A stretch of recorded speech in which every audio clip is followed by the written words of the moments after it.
Alors, on va passer au reste, sinon, ben, je pense déjà pas que je vais arriver au bout. Chicorée frisée et scarole. Donc, c'est de juin à la mi-juillet, surtout, soit en place, soit hors sol. Souvent, on risque de tarder un peu, beaucoup.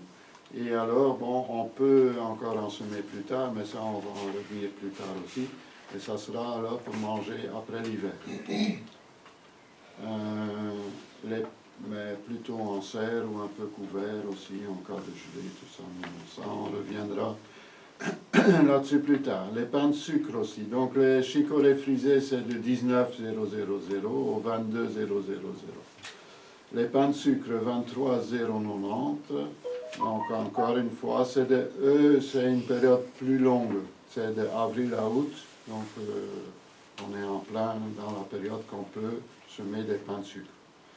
Je sais bien, souvent, ça se met un peu plus tard, mais ça peut déjà se faire. Donc, encore une fois, en place ou hors sol. Hors sol, ça veut dire dans des pots à repiquer après, dans des petits pots individuels comme les 2 ou 3 graines qu'on garde qu'une plante, dans des alvéoles, comme on veut. Les brocolis blancs d'hiver, numéro 48000 au 48020. Ce qui est surtout mis, c'est les Walcheren ou les Angers. Ça j'ai oublié de noter. Ça, il est temps aussi, hein, donc c'est plus ou moins début juin jusqu'au 15 juin qu'on les sème. Sinon, souvent, ça ne correspond plus pour avoir le chou, la fleur qui se forme au printemps. Maintenant, les dernières années, on n'a plus un coup de froid, sauf cette année-ci qu'on a eu un coup de froid trop froid, et presque tout le monde les a perdus. Bon, ça arrive. Mais souvent, l'hiver tarde, et à ce moment-là, on a parfois la fleur qui se forme déjà avant l'hiver. Bon, à la limite, c'est pas trop grave. On les aura pas au printemps, on les aura avant, mais au moins on les a eus. Avant, quand l'hiver commençait début novembre, on les avait alors au mois d'avril, mars, avril, mai. Et ça peut donner vraiment des beaux gros choux-fleurs. Ici, la semaine passée, j'en ai cueilli un. Maintenant, c'est dans ma serre froide. J'en ai un deuxième qui est occupé de se former. Et ils ont un peu de retard. Ils seront là et on est très content de les avoir. Voilà, mais dehors, tout a été gelé, sauf celui qui a pu protéger. Hein. Donc là, il faut être à l'écoute, mais on a presque tous été surpris par la rudeur de cette nuit-là.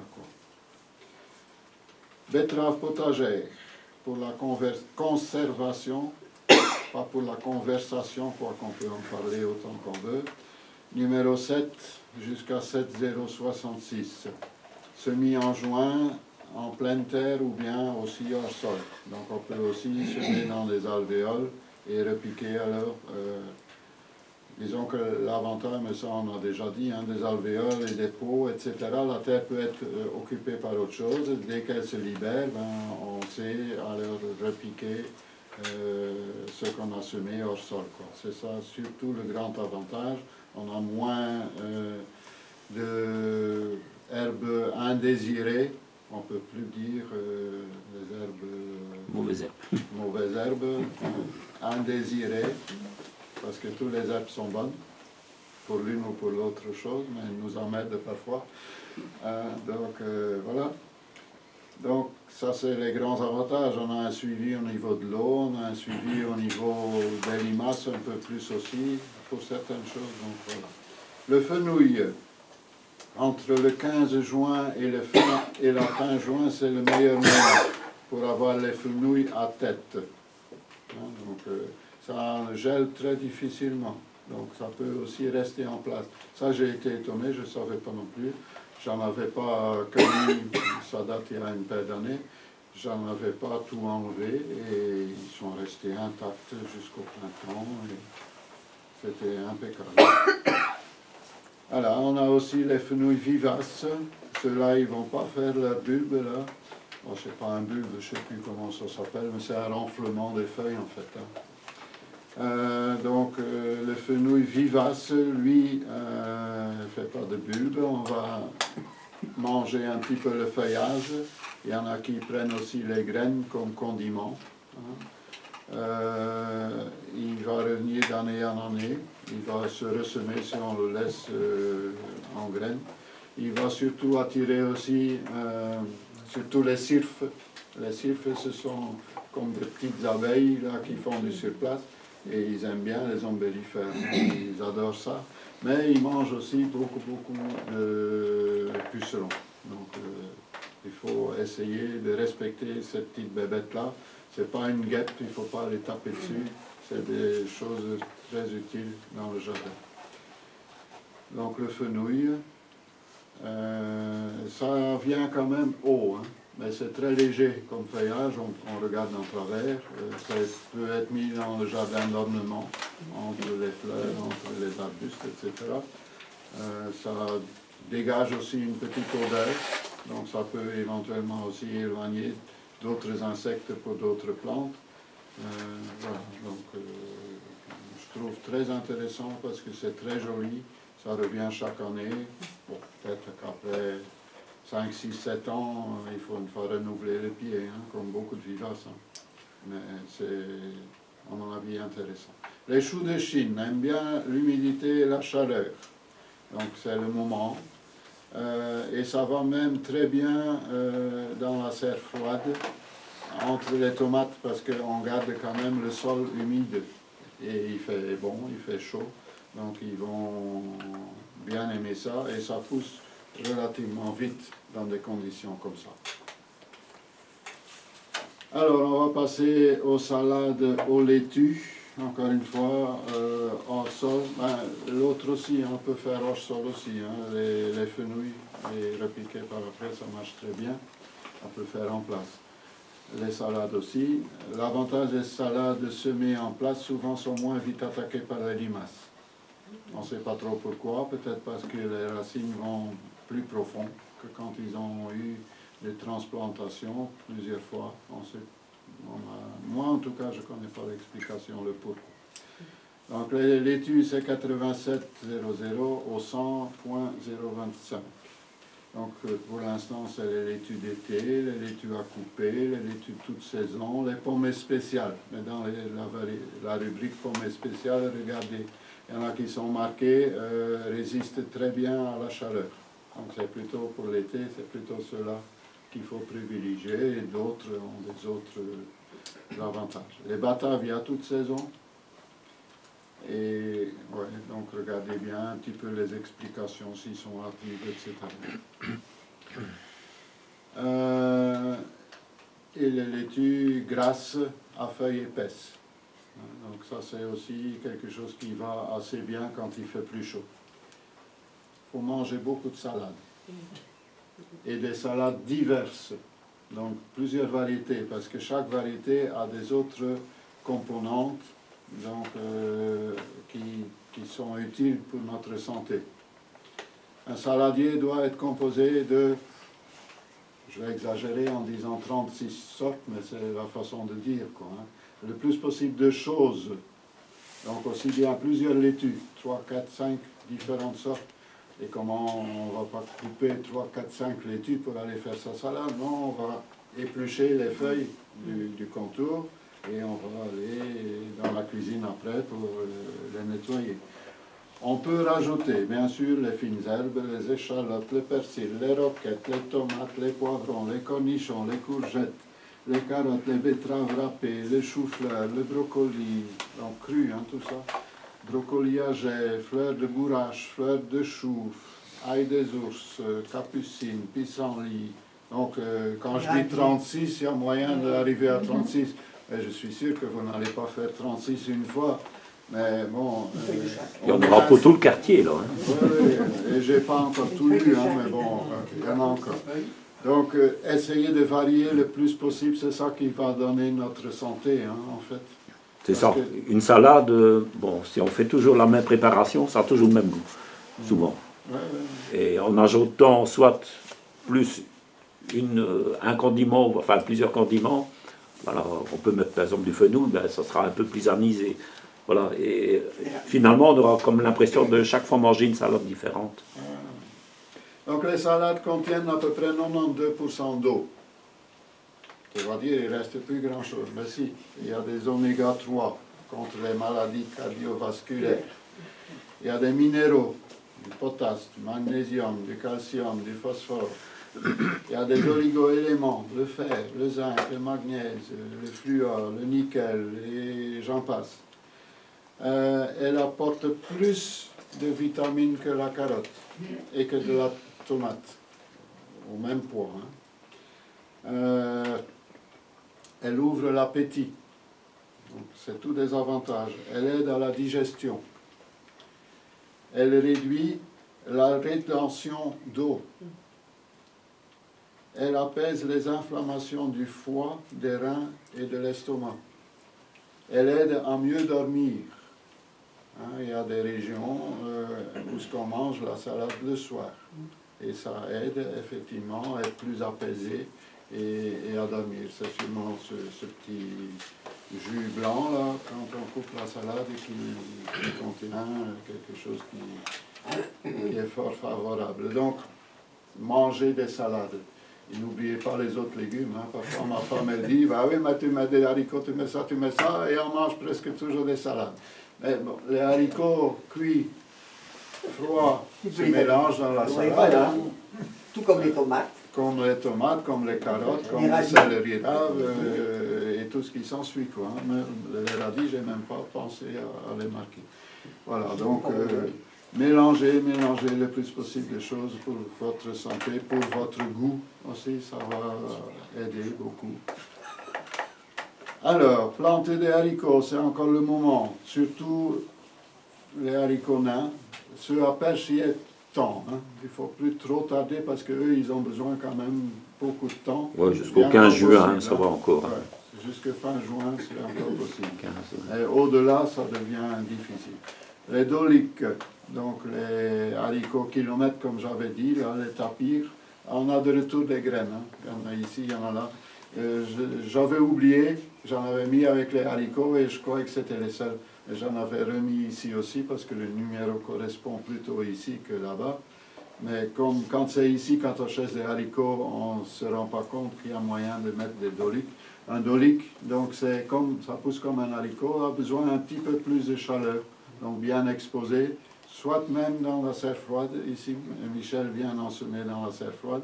Moi, j'ai repiqué dans ma serre froide et j'en ai repiqué dehors. Donc cette variété-là peut donner des gousses de 1 mètre qu'il faut manger quand ils sont que à la moitié, sinon ils deviennent un peu durs, ils sont assez fins et ils ont un goût un petit peu entre l'asperge et l'haricot.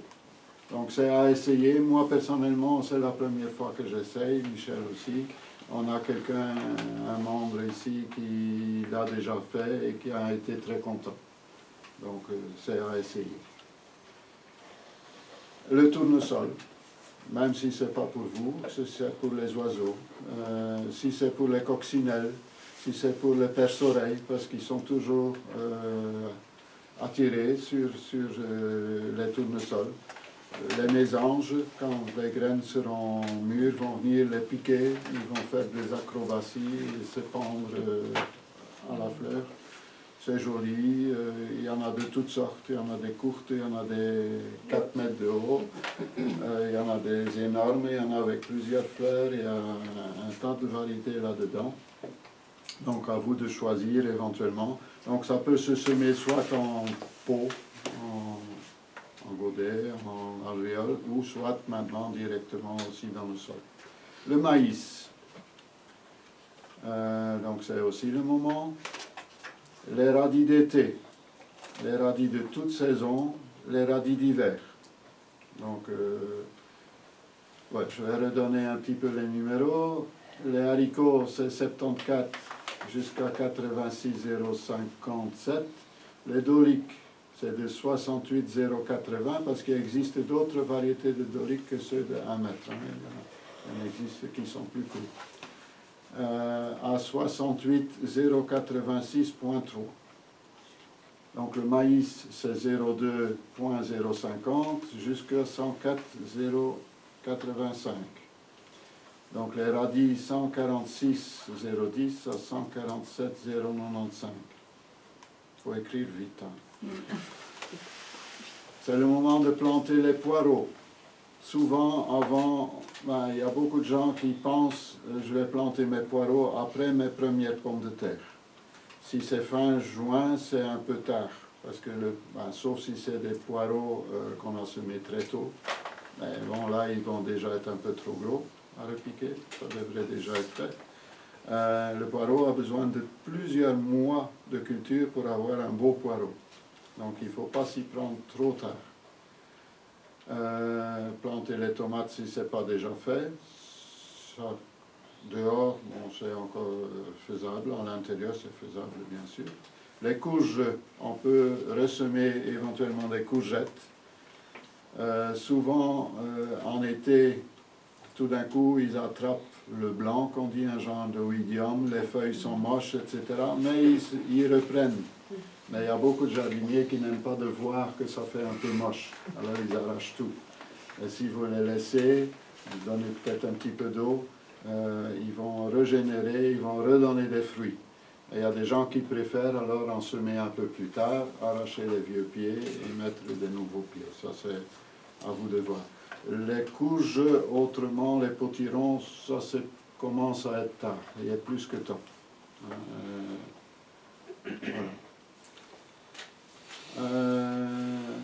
Ce qu'on peut encore semer, c'est les moutardes d'épinards. Encore une fois, pour mélanger dans nos salades, ça donne un petit goût piquant comme ça. Ouais. Il y a beaucoup de sortes dans le catalogue aussi. Il faut regarder un peu à côté si c'est un goût fort ou moins fort. Ça c'est numéro 53 à 53023. Les ciboules, les ciboulettes, les cébettes. 53050 et suivant. Le plantain, corne de serre, est très bon aussi dans les salades. On mélange un peu comme une salade à couper, les feuilles, éventuellement le petit bout. Ça a un goût un peu plus sucré qu'une salade et le petit bout là de la fleur naissante, fleur, je ne sais pas trop ce que... Oui, il doit y avoir des toutes petites fleurs. Ça peut donner même un goût un petit peu de champignon comme ça, donc un goût un peu particulier. Donc c'est très intéressant aussi de faire. Bon, deux petits mots parce que je ne vais pas trop marcher sur ce que Michel va dire tout à l'heure après moi. Donc c'est déjà un peu tard, mais on a eu et on a encore de l'humidité dans le sol, il faut absolument le préserver. Donc préserver, c'est soit sacler, soit couvrir le sol. Ça c'est très important. Moi, presque tout mon jardin est couvert d'une petite couche de paille, comme ça. Donc le soleil ne tape pas, j'ai moins d'herbes indésirables, l'humidité reste dans le sol, contre un vent frisqué comme ça, je vois que mes haricots se plaisent vraiment bien là-dedans. Parce qu'ils ont un petit peu de chaleur au pied, la nuit surtout, parce que les nuits, avec les vents du nord et de l'est qu'on a eu, ils sont quand même fraîches. Hein. Nous, on le sent aussi, hein, quand on sort le soir, on met un petit pull ou même un petit manteau parfois. Et quand vous arrosez, n'arrosez pas à surface si possible. Ça dépend si c'est une grande parcelle, mais plantez des pots, arrosez dans profondeur. Comme ça, l'eau est plus profonde et elle s'évaporera moins vite. Mais je vais laisser Michel vous expliquer peut-être ça en profondeur. Maintenant, il y a les Oya aussi. Ça, c'est plus pour des endroits un peu plus restreints, pour celui qui a des bacs de culture ou dans une serre avec des tomates. Moi, c'est la première année, j'ai essayé d'en fabriquer sur Internet et on marque beaucoup qu'on sait faire avec un pot de fleurs. C'est pas l'idéal. Bon, il faut vraiment un pot de fleurs qui est poreux. Et souvent, ils ont été certainement vernis plus ou moins. Il faudra peut-être les gratter. Il faut mettre un bouchon de liège éventuellement dans le fond, il y en a qui coulent un petit peu de ciment dans le fond. C'est vrai que ça coûte beaucoup moins cher que les Oya, mais bon, les Oya, faites attention, les pots de fleurs aussi, comme ça. L'hiver, s'ils sont détrempés et qu'ils gèlent, ils vont péter. Hein.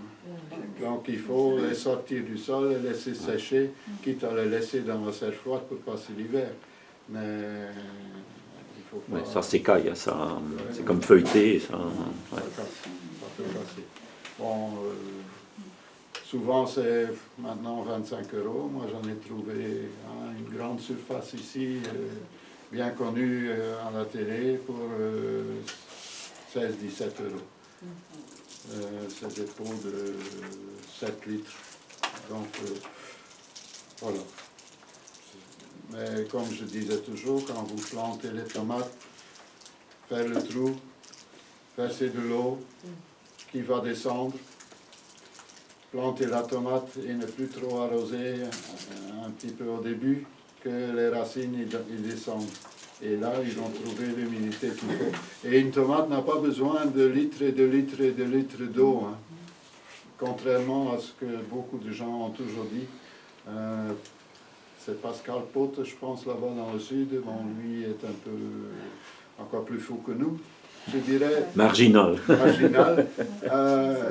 Lui, il n'arrose jamais, il n'a même pas de tuteur. Ça pousse comme ça dans la garrigue là-bas et il a de très bons résultats. Mais il faut des années que les graines et les plantes s'adaptent à ce régime-là.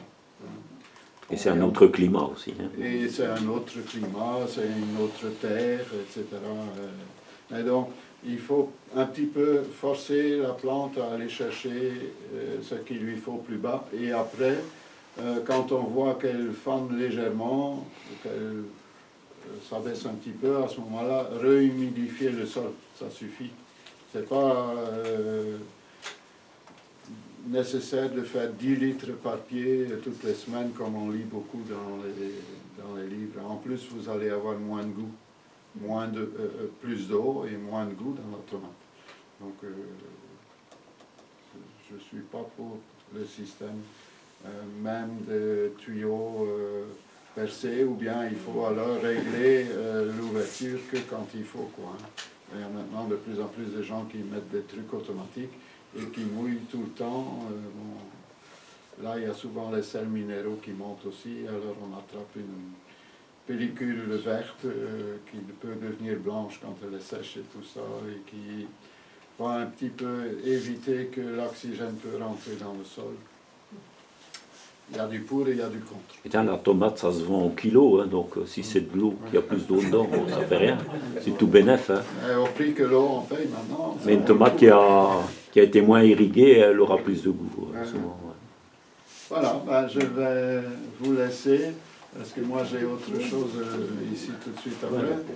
Et je vais laisser la parole à Michel. Merci. Et à la prochaine. Merci. Merci.